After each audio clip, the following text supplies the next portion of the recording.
Muy bien.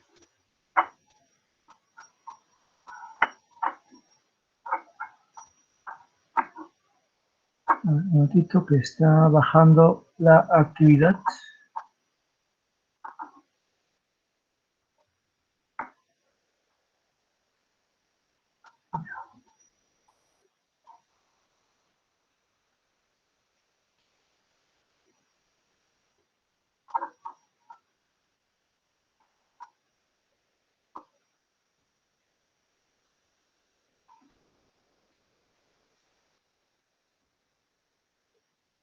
Bien, entonces, como ya saben, esta semana terminamos el tema de la discriminación y vamos a enfocarnos ahora en el periodo de la República y enfocarnos en ese aspecto. Sería bueno también que vean el programa que ya coloqué me parece, en el blog sobre el tema, que puede dar algunas pautas. Bueno, vamos a enfocar sobre todo en la actividad. Entonces, solamente para ir recordando, tenemos una perspectiva de la educación como era en la colonia, antes de la Ilustración, que era una educación clasista, discriminadora y también en contra del aprendizaje de las mujeres. Si bien algunas tuvieron algún tipo de acceso, no fue el mejor ni completo, y era pues algo muy limitado, solamente algunas mujeres de repente tuvieron algún tipo de educación aceptable, mientras que la gran mayoría tuvieron que conformarse con lo mínimo, que era por lo menos leer y escribir. Luego, con la llegada de las ideas de la Ilustración, se plantea más bien que la educación debe ser un derecho, que todos deben tener acceso a la educación por su talento, no por el color de la piel, y además de que la educación debería ser es un deber del Estado, en este caso del gobierno.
Buenos días, ¿me pueden escuchar?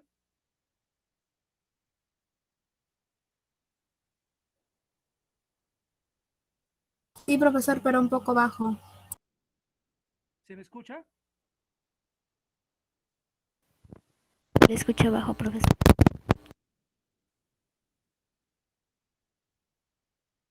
Profe, no le escucho nada. ¿Se me escucha ahora? Ahora sí le escucho, pero recontra, lejos.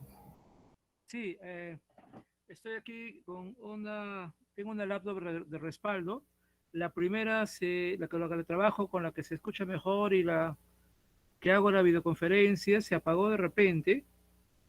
Está ahorita reiniciando, así que por eso preferí entrar en esta, que es la otra con la que trabajo, pero la que usé el año pasado con ustedes también, aunque el sonido no es el mejor. A ver, estoy viendo a ver que reinicie, aunque el tiempo también es corto, ya va a acabar la Ahora se clase. escucha mucho mejor, profesor. Se escucha ahora mejor, bueno, está al máximo, pero este no tiene mucho sonido como la otra tiene mejor sonido. A ver, en todo caso, mientras va reiniciando hasta que empiece todo, vamos a ir, a ver, un momentito. Permítame un momento, ¿ya? Ya, acá, por ejemplo, tengo que... Disculpen, en este caso no pensaba que había este problema. Ayer todo normal ha sido con las videoconferencias. No he tenido ningún problema, así que esto me ha sorprendido. No sé por qué se ha apagado de repente y también al principio para conectar demoraba más de lo normal. Profe, hágale mantenimiento. Sí, pero no lo he usado mucho, solo la tenía de reserva y bueno, tiene buen sonido, por eso la uso en ese aspecto, ¿no? A ver, vamos a ver.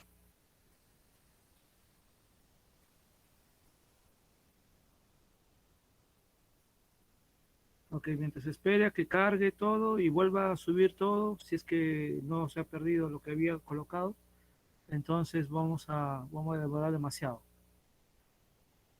¿Tienen alguna clase después de esto? Todavía no tienen ninguna clase pronto, ¿no? DPCC creo. ¿A qué hora es? Ese ya casi para la última hora. Ah, ya, entonces no hay problema. Pero me voy a apresurar entonces. A ver.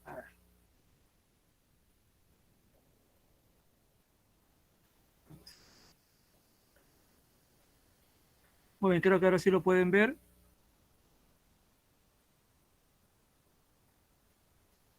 Entonces, como les comentaba antes de que se corte la comunicación, vamos a ver la educación en el momento de la República. Obviamente, en el momento de la República hubo por ahí ciertos cambios, pero en parte vamos a ver también, hemos visto que en un tema anterior, de que con la República, por supuesto, hubo cambios, pero en algunos aspectos no hubo cambios. Entonces, la fuente uno indica lo siguiente, ¿no? Habla de la Constitución de 1823. Esa Constitución fue la primera Constitución que tuvimos, de las 13 que hemos tenido hasta ahora. Y esa Constitución indicaba entonces que la instrucción era la forma como se llamaba la educación en aquella época, era una necesidad común y que debían haber o crear universidades en las capitales de departamento y escuelas de instrucción primaria en los lugares más pequeños. Esta idea era muy buena, pero no se pudo aplicar, en parte por dos cosas. Primero, porque esta constitución quedó en el papel. Cuando Bolívar vino, justamente en 1823, a salvarnos del primer gobierno peruano que no pudo enfrentar a los españoles, a los realistas, entonces, esa constitución, bueno, él vino como dictador, entonces esta constitución quedó en el papel, nunca se aplicó. Así que esa disposición de crear universidades en las capitales de departamento y también escuelas primarias en los lugares más pequeños, no se podía aplicar, bueno, primero que todo porque no había constitución, y en segundo lugar porque estábamos en plena guerra contra los realistas. Así que ellos dominaban una buena parte del Perú, así que era muy complicado hacer o crear estas escuelas y universidades en ese contexto. Inclusive menciona acá que para 1823, para 1823 se propuso que los conventos, dado que la iglesia estaba bien organizada en el territorio nacional, que los conventos abran colegios de primeras letras, ¿no? Y que los prelados, o sea, los que gobernaban los conventos, elijan a los religiosos más dignos de confianza para que sean maestros. Pero dice aquí también que para 1825, cuando todavía estaba Bolívar, esto no se había dado, ¿no? Muchos conventos no lo habían podido hacer. Eso quiere decir que estábamos igual que antes, ¿no? O sea, pocos colegios, a pesar de que había un deseo de tener más colegios y universidades, había muy pocos como tales. Y más bien dice aquí que para 1826 el ministro José María de Pando inició algo diferente, ¿no? Ya que la iglesia no podía cumplir con esa labor, se logró que vinieran aquí un especialista llamado Diego Thompson, que fundó dos escuelas lancasterianas, una para varones y otra para mujeres en Lima. Y la idea era que estas escuelas fueran el modelo para fundar nuevas escuelas en cada departamento, en las capitales de cada departamento y de cada provincia. En aquella época teníamos 8 departamentos y de los cuales ya vendrán todos los demás que tenemos ahora, ¿no? Obviamente el Perú era más grande en aquella época de lo que es ahora. Y el modelo de esta escuela lancasteriana, que el modelo viene de Inglaterra, era que, dado que no había muchos maestros de escuela, porque recuerden que la escuela no era algo como ahora, no era algo tan difundido como ahora, entonces los maestros de escuela debían, para poder llegar a los alumnos más pequeños, se basaban en los alumnos mayores, a los cuales, los mejores de ellos, ayudaban en la educación de los estudiantes menores, ¿no? Ese era el modelo lancasteriano. Ahora, dicen que esa idea se mantuvo y era la idea que había, ¿no?, de fundar más escuelas lancasterianas, todavía era visible en 1841.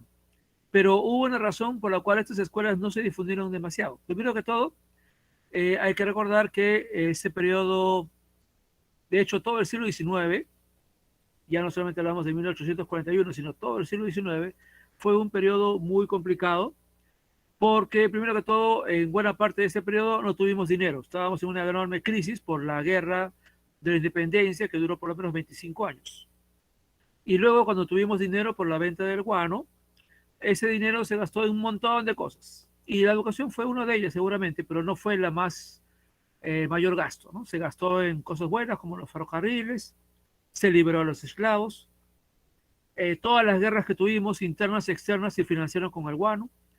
En esos periodos tuvimos conflicto con Ecuador, tuvimos conflicto con Bolivia, 2 veces inclusive. Como parte de la Confederación, tuvimos un conflicto con Chile antes de la Guerra del Pacífico, además de luego la Guerra del Pacífico que perdimos. Entonces, todo lo que fue antes de la Guerra del Pacífico se financió con el guano. Tuvimos una guerra con España, recuerden ustedes, ¿no? El combate del 2 de mayo. Todo eso se financió con el guano. Y también hubo casos de corrupción, por supuesto, ¿cómo no? Entonces, hubo un montón de gastos y no, la educación no siempre fue el gasto principal. Entonces, digamos que este esfuerzo de fundar universidades en cada capital del departamento y escuelas primarias también, o en las provincias, no se logró realmente a consolidar, ¿no? Nuestro mayor esfuerzo se dio en 1870-72, cuando el presidente Manuel Pardo, presidente civil, intentó divulgar más la educación primaria, pero el problema era que ya estábamos en una crisis económica muy fuerte y ya estábamos cerca de la guerra con Chile. Así que ese esfuerzo se hizo lo que se pudo, pero no fue todo lo que el presidente quería en ese momento. Luego vino la guerra con Chile y que también nos dejó muy mal durante 15 años, nos tomó 15 años recuperarnos de la guerra con Chile. Entonces, después de decir que en todo el siglo XIX, este ideal de tener escuelas y universidades no se pudo plasmar realmente. Entonces vamos al texto 2. Bueno, antes de ir a esto, en base a este texto, que es un texto de Jorge Basadre, acá está la fuente, ¿ya? Ustedes van a completar el cuadro que está aquí, ¿no? el título de la fuente, autor, de qué trata, cuál es la idea principal y cuál es la posición del autor respecto a la educación luego de la independencia, que creo que ya queda ahí claro lo que pasó con la educación. Y luego, en base a eso, usted responde la pregunta, ¿por qué fue difícil aplicar las reformas educativas en el Perú luego de la independencia? ¿No? Y la reforma educativa tiene que ver con el modelo lancasteriano, que era lo que se vino acá a proponer. Luego viene la fuente 2. Y ya para la fuente 2 estamos hablando del siglo XX. Es un texto de Garfias de 2015. Muy bien, y dice aquí lo siguiente. La expansión de la educación básica destinada a los sectores populares inició en el gobierno civilista de José Pardo. Interesante, José Pardo fue hijo de Manuel Pardo. Es decir, en uno de los pocos casos en la que, y que tal vez creo el único, en el que, no, sí, de hecho hay otro también familiar, pero bueno, un caso en que un padre fue presidente y su hijo también fue presidente.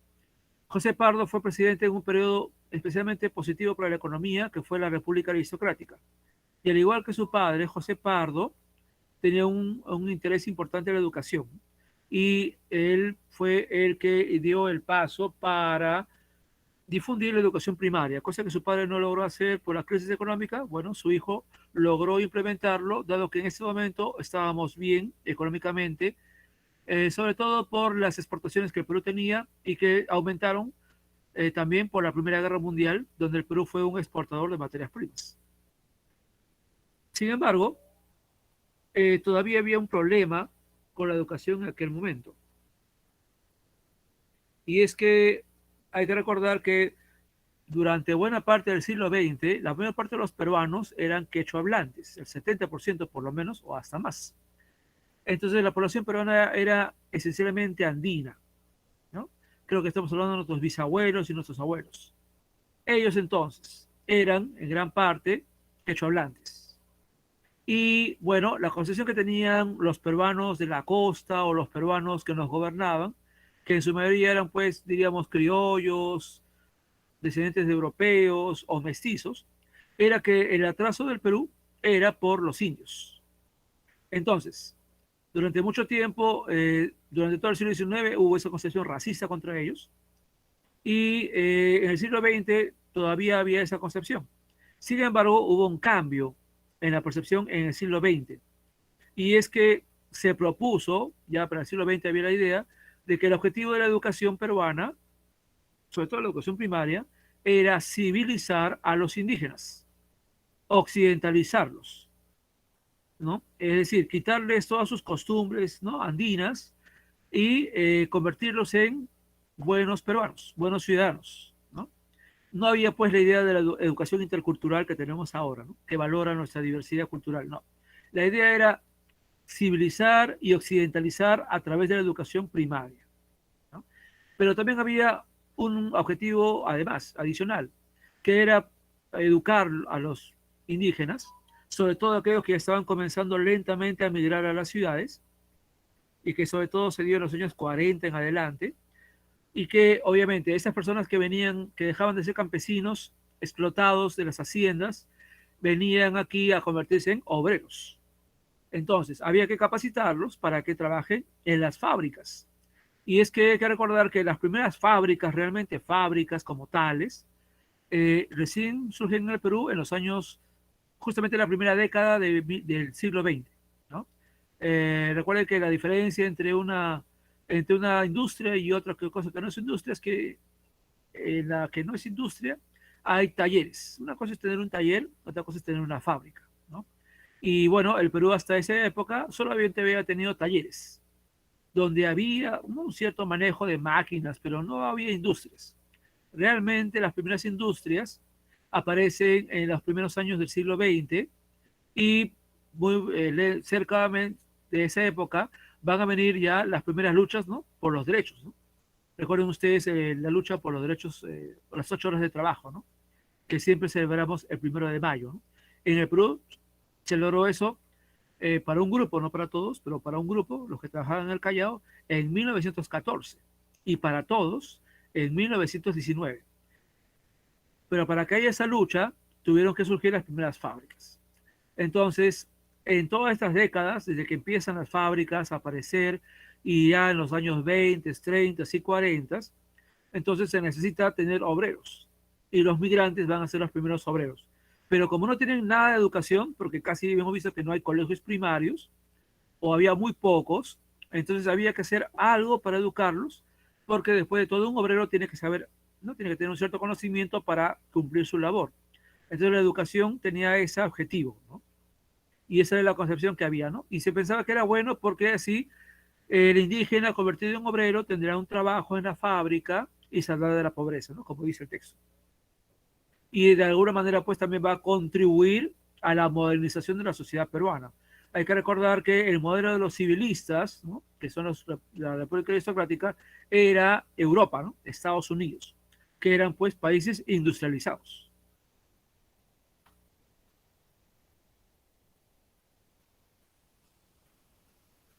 Muy bien, entonces dice acá que el proceso fue lento para este proceso de educación. Y menciona aquí que fue gradual, ¿no? En los años 30 se declaró la gratuidad de la educación primaria. Eso quiere decir entonces que la educación primaria comenzó a difundirse más porque ahora ya era gratuita en los establecimientos públicos. En los años 40, que es donde comienza realmente la mayor migración peruana del campo a la ciudad, de la sierra a la costa, sobre todo, es cuando sucedió lo mismo con la educación secundaria.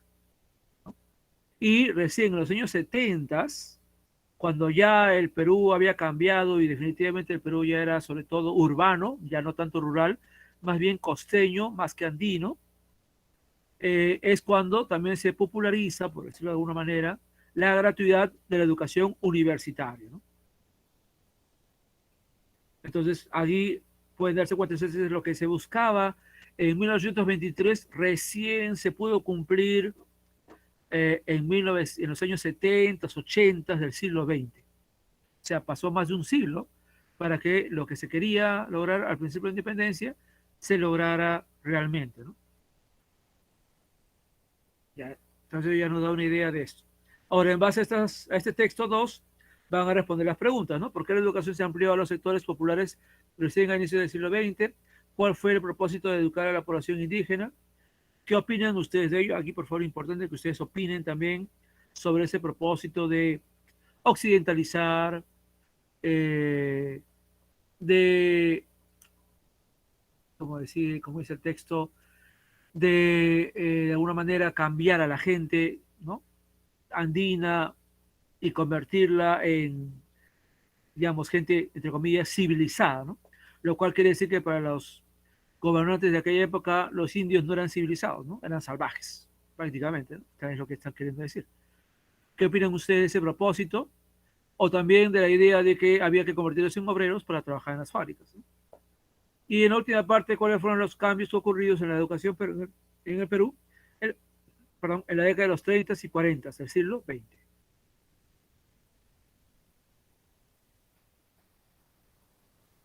Muy bien, y vamos al texto 3. El texto 3 ya son textos contemporáneos. La fuente 3 viene de la UNESCO, la Organización de las Naciones Unidas para la Educación, la Ciencia y la Cultura, y donde dice, por tanto, que, y obviamente es un texto que se refiere ahora al siglo XXI, bueno, siglo XX, siglo XXI, habla pues de la educación como un derecho, como algo, la educación primaria que debe ser gratuita y obligatoria, igualmente con la secundaria y la educación superior, ¿no? Y accesible para todos. Y en todos al mismo nivel y en las condiciones equivalentes. Y la parte 2 es un texto de la Ley General de Educación que nos dice lo mismo, ¿no? Que la educación es un derecho, que la educación debe ser gratuita en todos sus niveles y modalidades, y que los principios de la educación peruana, entre otros tantos, son dos, ¿no? Bueno, hay muchos principios, pero acá se resaltan dos. La equidad, que todos debemos tener la misma igualdad de oportunidades de aprender y aprender también en un sistema educativo de calidad, y la inclusión, que implica darles oportunidades y acceso a la educación a todas las personas que tengan discapacidad, grupos sociales excluidos, marginados o vulnerables, sin ningún tipo de discriminación por ninguna razón. Entonces, obviamente, de cómo empezamos, ¿no? Si ustedes lo analizan bien, y de hecho lo van a analizar, hay un cuadro más adelante que van a hacerlo, Se dan cuenta el largo camino que hemos tenido, ¿no? Desde la época colonial hasta el periodo de la Ilustración al siglo XIX, del siglo XIX al siglo XX y XXI, ¿no? Ya como república. Entonces, sobre esos textos, bueno, sobre los textos 2 y 3, pero sobre el texto 3 y el número 1 y el número 2 van a completar ese cuadro. La Convención y la Ley General, qué logros en relación a la educación se presentan en las fuentes, ¿no? Porque lo que indican son logros, es decir, ya se reconoce que la educación no debe ser un privilegio o no debe ser limitada, ¿no? Sino que ya es algo logrado. Y acá ustedes indican esos logros. Y aquí, ¿en qué coinciden ambas fuentes? Que yo creo que hay mucha coincidencia, por supuesto. Luego de eso, responde la pregunta, ¿no? ¿Cómo se expresan esos logros en nuestra comunidad? Piensen ustedes en su distrito. Y si bien ahora, obviamente, los colegios están cerrados, sabemos por qué, podemos recordar también cómo era nuestra educación normalmente, ¿no? Cuando no estaban cerrados. Y obviamente, ustedes saben que hay en los nidos, educación inicial. Recuerden que la educación inicial tampoco, bueno, antes no se menciona aquí nada, ¿no? Porque antes no era obligatoria, pero ya desde hace unos 10 años, la educación inicial ya es obligatoria y de hecho se considera parte de la educación básica, ¿no? Entonces, piensen ustedes en su barrio, en los colegios de inicial, primaria, secundaria, públicos y privados, academias, o universidades o institutos que hay por su barrio para tomar en cuenta cómo, de alguna manera, eh, esos datos de ese documento de la UNESCO y la Ley General de Educación se pueden ver reflejados en su distrito. Creo que también podríamos ver un poco la educación virtual como parte de eso, ¿no? Con todo lo que tiene, ¿no? Limitaciones y ventajas. Finalmente, y ya como conclusión, bueno, como parte de la conclusión, van a completar este texto, este cuadro, perdón, donde van a escribir, ¿no? Cambios y permanencias a raíz de la ilustración. Recuerden que eso está en lo de lo que vimos la semana pasada. En la independencia, ¿ya? Texto 1. Y en el siglo XX, texto 2. Y en la actualidad, texto 3 y partes 1 y 2. ¿Eh? Y como ya finalmente, gran conclusión, escriben un texto. Los cambios en el acceso a la educación ayudaron a disminuir la discriminación. Argumente, por favor, su punto de vista sobre este elemento. Creo que hay muchos argumentos para decir que sí, y también uno podría decir sí, pero en parte no, por tal o tal cosa, ¿no? Porque si uno lo analiza, es claro que, por ejemplo, y solo doy una idea, ¿no?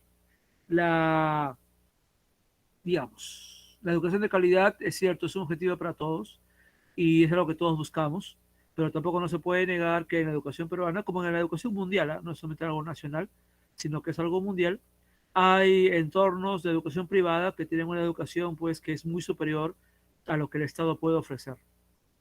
Y de hecho, otro elemento para pensar y analizar sería bueno, la educación virtual, ¿no? Que ustedes tienen, que no todos tienen, que no todos pueden acceder. De hecho, se está hablando mucho ahora y de la vuelta a los colegios, pero justamente porque la educación virtual que ustedes reciben, bueno, que todos están dando, está mostrando las limitaciones que hay de muchos estudiantes de muchas regiones para poder educarse por la falta de internet, por la falta de aparatos, algo que también muchos de sus compañeros también han tenido problemas, ¿no? Y bueno, ahí también hay un elemento que se puede analizar como parte de esta pregunta.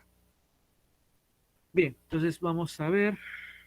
No sé si hay alguna duda. He intentado ir rápido para compensar el tiempo que ha habido el problema. Y quisiera saber si hay alguna duda para ir acabando el día de hoy.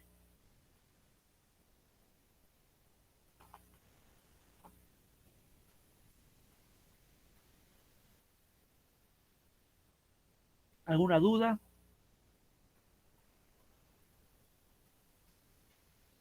No, profesor. Gracias, Kiara. ¿Se entiende todo?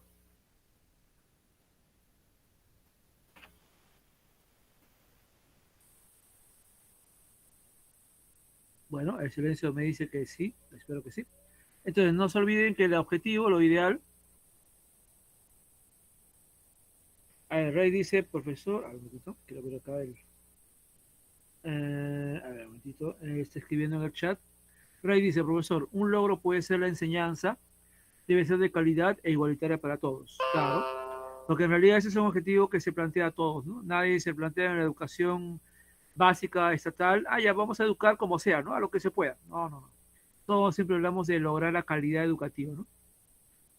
Solamente que hay que reconocer que en esos aspectos hay instituciones que tienen condiciones mejores para lograrlo y algunas que tienen más dificultades. Exacto, la enseñanza debe ser de calidad e igualitaria para todos. Exacto, exacto.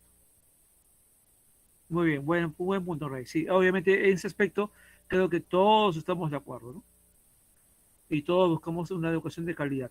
Claro está que, como dije, hay situaciones que a veces nos la ponen un poco más complicada y nos ponen en una situación de desventaja, ¿no? Para conseguir eso. Pero que se intenta y se busca, por supuesto que todos buscamos eso. Muy bien, entonces no se olviden que el objetivo es que el día de hoy, bueno, obviamente el trabajo exige una buena lectura, análisis, también releer un poquito lo de la semana anterior para ver lo de la ilustración, así que hagan todo lo posible por entregarlo el día de hoy. Es el objetivo, tienen, bueno, en realidad he tomado buena parte de la hora, de la segunda hora, así que hagan su mejor esfuerzo y en cuanto tengan algo ya terminado, lo van enviando. Igualmente, aquellos que me están debiendo tareas, por favor, pónganse al día. Ya en septiembre acaba el segundo trimestre y sería la oportunidad perfecta para completar los que no tienen notas del primer trimestre, de tal manera que podamos así empezar el tercer trimestre, el último trimestre, ya con todas las notas, sin vacíos, sin nada que deber, sería perfecto. A los que están al día, genial, muy bien, sigan así, y más bien lo que me preocupa son los que me deben tareas y por tanto tienen vacíos en su libreta del primer trimestre. Es ahora la oportunidad para completar lo que falta y yo pueda también completar todo, de tal manera que entremos al último periodo de este año, en septiembre hasta diciembre, entremos al último periodo bien, ¿no? Completos y puedan acabar bien el año. Ese es el objetivo.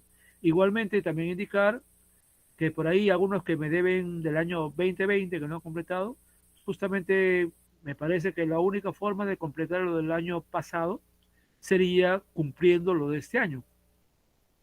Entonces, tiene una mayor importancia completar lo que esté pendiente. Bien.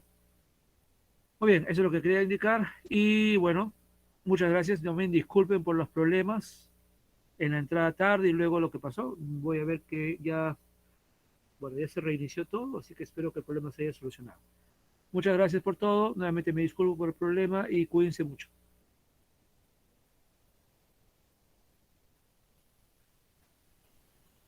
Más tarde les enviaré la grabación. Hasta luego, profesor. Hasta luego, Camila. Gracias. Hasta luego, profesor. Gracias, Luis. Cuídense.